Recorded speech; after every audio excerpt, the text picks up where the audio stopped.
काल विभाजन। काल का विभाजन, ये जो सृष्टि है, जो हमारा शरीर है, या जो आंखों के सामने संसार है, ये काल के अधीन है, काल के अनुसार, यानी काल में ही, समय में ही विभाजन होता है। जैसे एक कोई मनुष्य है, वो अपना जीवन जी रहा है, कभी इसमें ही कोई कैसा समय आ जाता है, कोई कैसा ही समय, कोई बड़ा सुंदर सुख देने वाला, आनंद देने वाला, लाभ देने वाला, पुण्य बनाने वाला समय आ जाता है, कभी इसमें हानि देने वाला, कष्ट देने वाला समय। इसको ही काल कहते हैं। इस काल का ही विभाजन कैसे काल के मुंह में ये सारा कार्य हो रहा है। तो यहाँ ब्रह्मांड का सूक्ष्म अंश परमाणु है। ब्रह्मांड का सूक्ष्म अंश परमाणु माने बहुत छोटे छोटे इसमें अवयव है, तत्व है, उनसे ये चुन चुन के बना हुआ है। परमात्मा इस परमाणु से भी सूक्ष्म और ब्रह्मांड से भी विशाल है।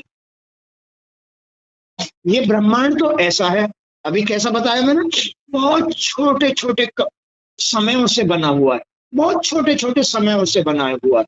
कभी आदमी 1 मिनट खाने के लिए लेट हो गया, ये भी इसमें छपा हुआ है। आदमी अभी यहाँ है, 1 मिनट बाद कहाँ है, ये भी इसमें छपा हुआ है। तो इसको ही सूक्ष्म सूक्ष्म परमाणु के अनुसार ये समय यानी ब्रह्मांड रचा हुआ, काल रचा हुआ है, ये काल है। लेकिन परमात्मा इससे भी सूक्ष्म है, परमात्मा इससे भी सूक्ष्म है।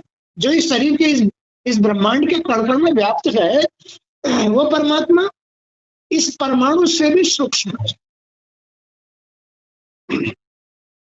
और ब्रह्मांड से भी विशाल है। सूक्ष्म भी है, लेकिन ये जो आंखों के सामने ब्रह्मांड दिखाई दे रहा है, जो तुमने शरीर धारण कर रखा है, इससे भी विशाल है, सूक्ष्म भी है, इसके अंदर कण कण में वास भी कर रहा है, लेकिन इससे तो कई कितना ही हजारों करोड़ों अरबों खरबों गुना विशाल है। उस सूक्ष्म परमाणु में अनंत शक्ति विद्वान है। जो तुम्हारे शरीर के अंदर परमात्मा वास कर रहा है, उसमें अनंत शक्ति है, अनंत शक्ति है। अगर उसमें शक्ति नहीं होती तो तुम युद्ध कैसे जीत सकते थे, तुम जी कैसे सकते थे, तुम ज्ञान कैसे मतलब प्राप्त करते, तुम संवाद में कैसे जीतते। तात्पर्य यही उनकी शक्ति है, वो इस ब्रह्मांड से भी सूक्ष्म है, परमाणु से भी ज्यादा सूक्ष्म है, लेकिन इस ब्रह्मांड से कितने ही गुना विशाल भी है। वो सर्वशक्तिमान है। उसके विखंडन से प्रलय का दृश्य उपस्थित हो जाता है।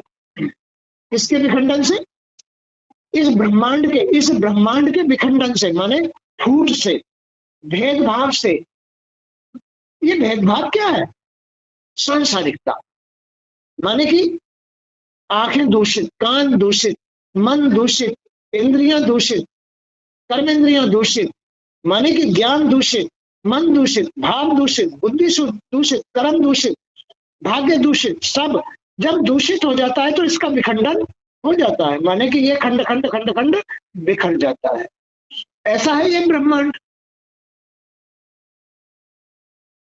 इसको तो केवल एक ईश्वर ही संभाले हुए हैं। अगर इसमें कलयुग व्याप्त हो जाए, कलयुग ज्यादा फैल जाए, तो इसका खंड खंड बिखर जाएगा। अगर इसमें सत ना रहे, ईश्वर ना रहे, तो ये चल ही नहीं सकता, ये खंड खंड हो जाएगा।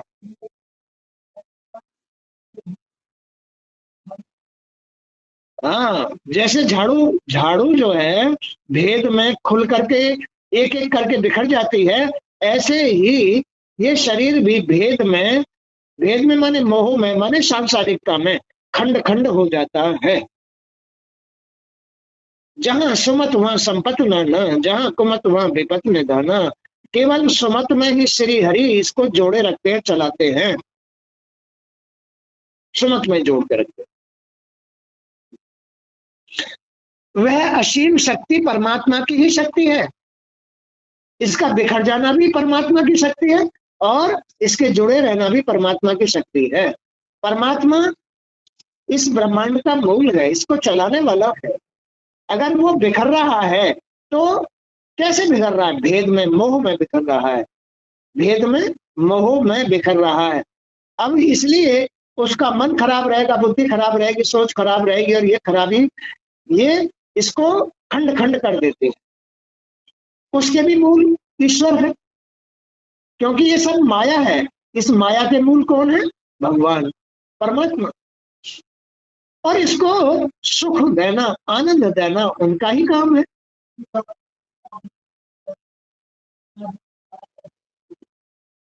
कर्म के ऊपर निर्भर करता है, उसके परिवर्तन के ऊपर निर्भर करता है कि उसका परिवर्तन कितना अच्छा है, सुख भोगेगा, आनंद लेगा। परिवर्तन कितना बुरा है, दुख भोगेगा, खंड खंड हो जाएगा, कोई मान रहेगा ना सम्मान रहेगा। इन सब बातों का मूल ईश्वर है, वो इतना विशाल है। वह असीम शक्ति परमात्मा की ही शक्ति है। इससे भगवान के काल स्वरूप का इससे भगवान की काल स्वरूप की सूक्ष्मता स्थूलता का अनुमान लगाया जा सकता है। इससे भगवान के काल स्वरूप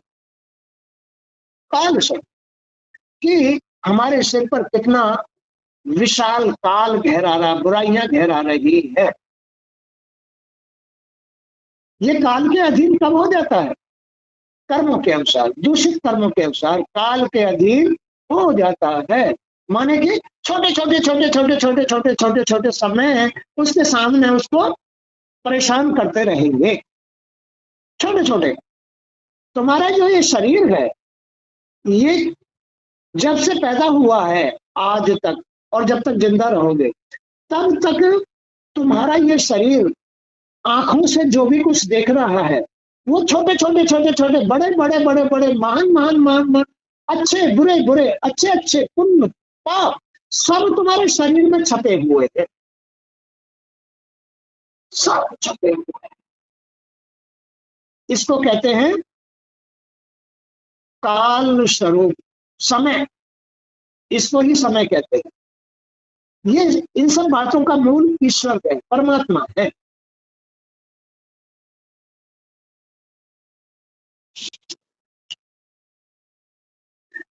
अब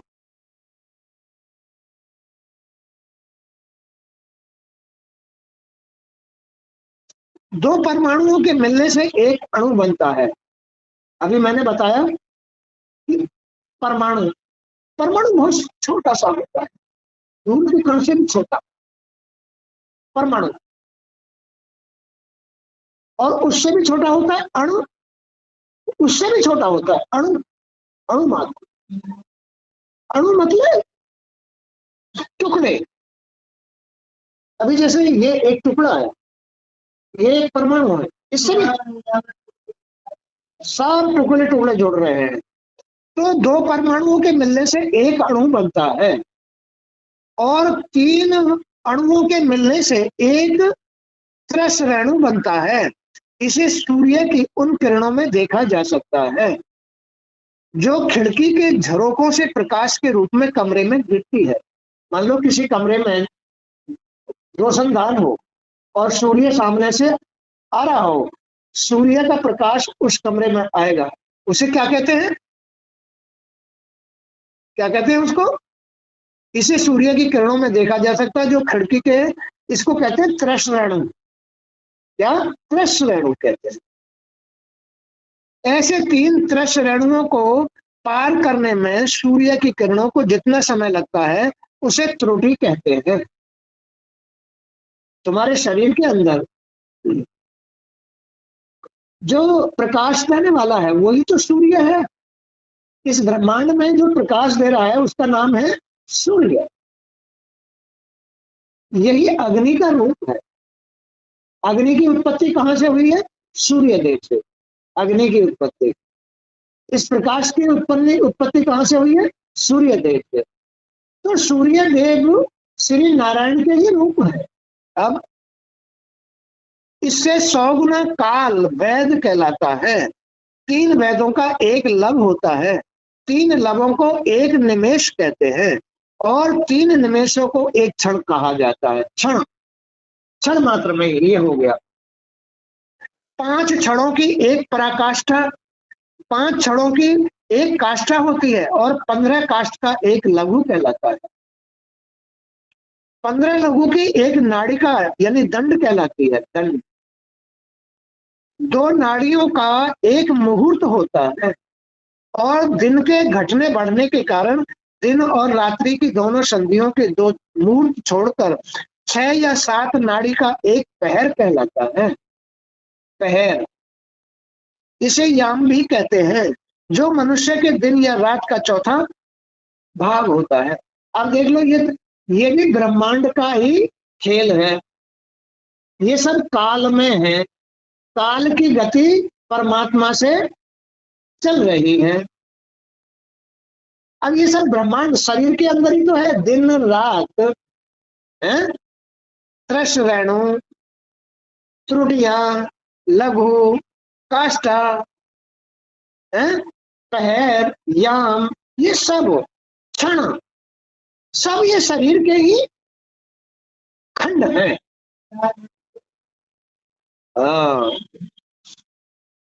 तो 4 पहर के मनुष्य के दिन और रात होते हैं। 4 पहर, दिन और रात, सुबह शाम, रात्रि और सुबह ब्रह्ममुहूर्त। और 15 दिन रात का एक पक्ष होता है। 15 दिन रात का एक पक्ष होता है और 4 पहर कहाँ गया? 15 दिन का एक पक्ष होता है। इसे शुक्ल पक्ष चांदनी रात वाला और कृष्ण पक्ष अंधेरी रात वाला 2 पक्षों में बांटा गया है। अब देख लो, इस शरीर के ही ये पक्ष हैं। इसके जन्म मरण नक्षत्र राशि सब इसी में से ही तो पैदा होते हैं। ग्रह नक्षत्र सब इसी ब्रह्मांड, अपने अपने ब्रह्मांड में से पैदा होते हैं। कोई तो, किसी की कुंडली में तो शनि हावी होता है, राहु हावी होता है, और किसी के पैर में भगवान विष्णु के चक्र छपे होते हैं, जिस पर कोई ग्रह नक्षत्र कार्य नहीं करते। ऐसा है ये ब्रह्मांड। इन दोनों पक्षों को मिलाकर एक मास होता है, एक महीना होता है, जो पितरों का एक दिन रात कहलाता है। पितरों का एक दिन रात कहलाता है। 2 मास की एक ऋतु और 6 मास का एक अयन होता है। 6 मास का एक अयन, अयन कहते पक्ष, साल का पक्ष, एक अयन। अयन एक वर्ष में 2 दक्षिणायन और उत्तरायण होते हैं। ये दोनों अयन मिलकर देवताओं का एक दिन रात होता है। मनुष्य लोक में एक वर्ष 12 मास का होता है। एक वर्ष 12 मास का। ऐसे 100 वर्ष की मनुष्य की परम आयु मानी जाती है। इस मनुष्य की आयु कितनी है? 100 वर्ष केवल। अब 100 वर्ष भी नहीं जीता। विदुर जी, चंद्रमा आदि ग्रह नक्षत्र तथा समस्त तारा मंडल के अधिपति काल स्वरूप भगवान सूर्य तथा सूक्ष्म परमाणु तक पूरे संवत्सर काल में 12 राशियों सहित निरंतर संपूर्ण भुवन कोश की निरंतर परिक्रमा किया करते हैं। चंद्रमा और सूर्य, ये सूर्य देव पंचभूतों में तेज स्वरूप है। सूर्य देव इन पंचभूतों में तेज स्वरूप है और अपनी काल शक्ति से धरती में अनेक प्रकार के बीजांकुर उत्पन्न करते हैं।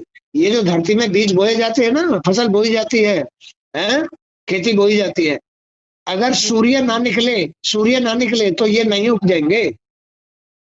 तो यही, अब अगर हमारे शरीर के अंदर इन पक्षों में सूर्य में, यानी अपने शरीर में सूर्य रुष्ट हो तो उस स्त्री के संतान नहीं होती है।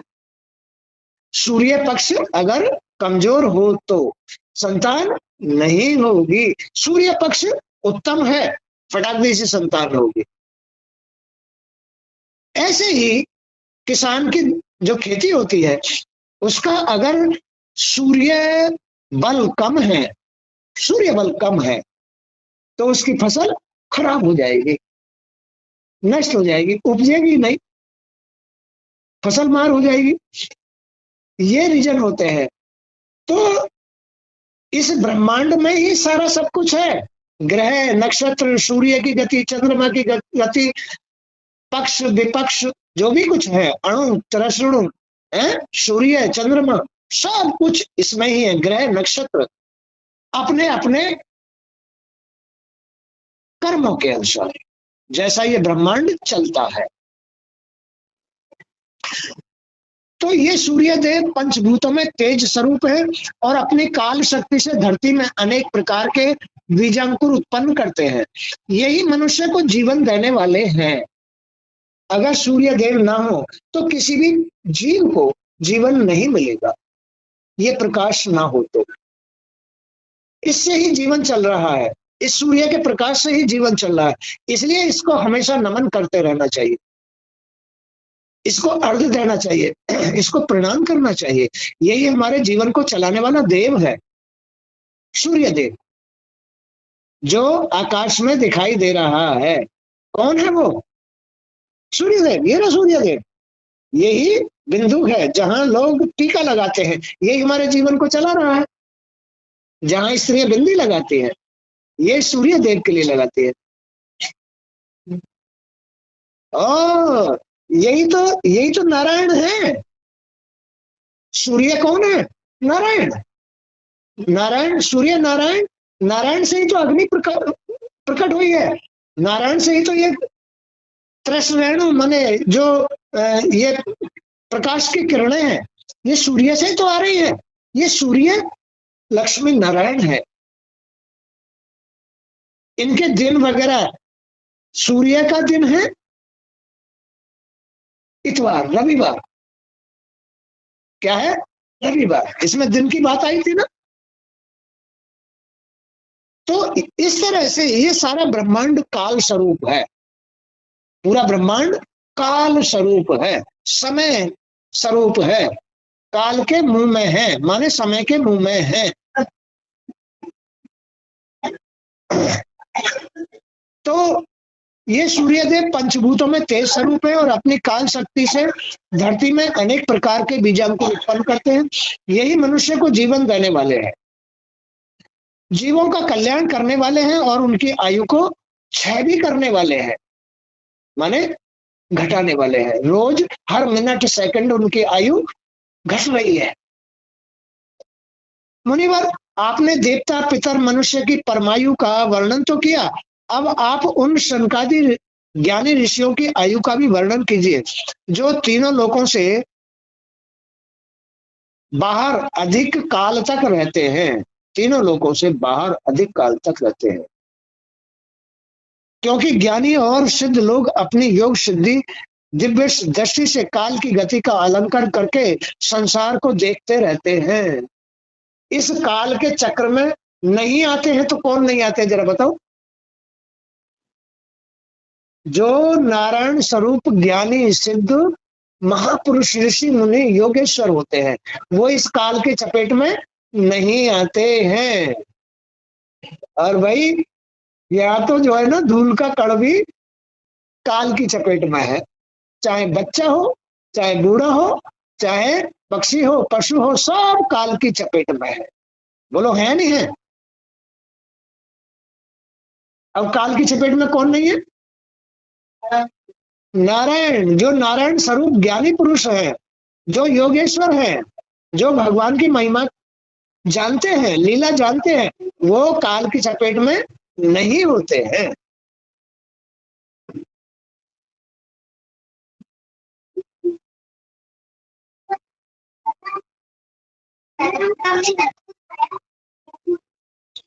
शास्त्रों में ऐसा कहा गया है कि सतयुग, त्रेता, द्वापर और कलयुग, ये 4 युग अपने संधि काल सहित देवताओं के 12,000 वर्ष तक रहते हैं। अनुपात में इन चारों युगों में 4, 3, 2 और 1 सहस्त्र वस्त दिव्य वर्ष है, और प्रत्येक में जितने 1000 वर्ष होते हैं उससे दुगने 100 वर्ष उनके संधि काल में होते हैं। अगर ये खंड खंड हो जाए ना, बिखर जाए, तो बड़ा मुश्किल हो जाता है जुड़ना। अगर ये खंड खंड हो गया तो बड़ी मुश्किल से जुड़ पाता है, कई हजारों साल लग जाते हैं, फिर नहीं जुड़ेगा, बड़ा मुश्किल जुड़ेगा, जुड़ा भी नहीं। इसलिए इसलिए इसमें श्री हरि, जो तुम्हारे इस ब्रह्मांड के मूल हैं, उनकी शरण में रहना अनिवार्य होता है। भाव भक्ति धारण करना जरूरी होता है। ये शरीर अगर खंड खंड हो गया तुम्हारी गलतियों से, तुम्हारी भूलों से, तो फिर न जाने कितने हजारों अरबों वर्षों तक ये बिखरा पड़ा रहेगा, बिखरा पड़ा रहेगा। है? कोई घर अगर खंडर हो जाए और उसको, उसका कोई धनाधोरी ना हो, तो वैसे ही पड़ा होगा, पड़ा रहेगा, पड़ा रहेगा ना, तुम्हारी आंखों के सामने। ऐसे ही ये ब्रह्मांड भी है, अगर इसका कोई धनाधोरी नहीं रहता है, उसका पतन हो जाता है, अपने कर्मों के अनुसार आदमी का पतन होता है नहीं होता, तो उसका जो ये घर है, जो शरीर है, ये खंड खंड खंड खंड खंड खंड खंड हुआ पड़ा रहता है, न जाने कब तक, जब तक उसकी आत्मा स्थिर, मतलब जो है, फिर दोबारा से नहीं जुड़ती है। सब कुछ खंड खंड हो जाता है,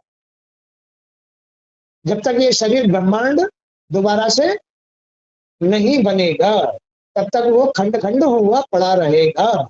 जैसे टूटा हुआ खंडर, अगर उसको नहीं तैयार किया गया, नहीं बनाया गया, तो फिर वो खंड खंड ही पड़ा रहेगा। ऐसे ही ये शरीर भी खंड खंड हुआ पड़ा रहता है। तब जाकर के कहीं अरबों खरबों साल में श्री हरि को उस अंश के, उस आत्मा के विषय में ध्यान होता है, तब उसे फिर दोबारा से मानव योनि दी जाती है। उसको 84 लाख योनियां कहते हैं। खेल समझ में आ गया? ऐसा है ये खेल। आज का सत्संग यहीं तक। जय श्री कृष्ण।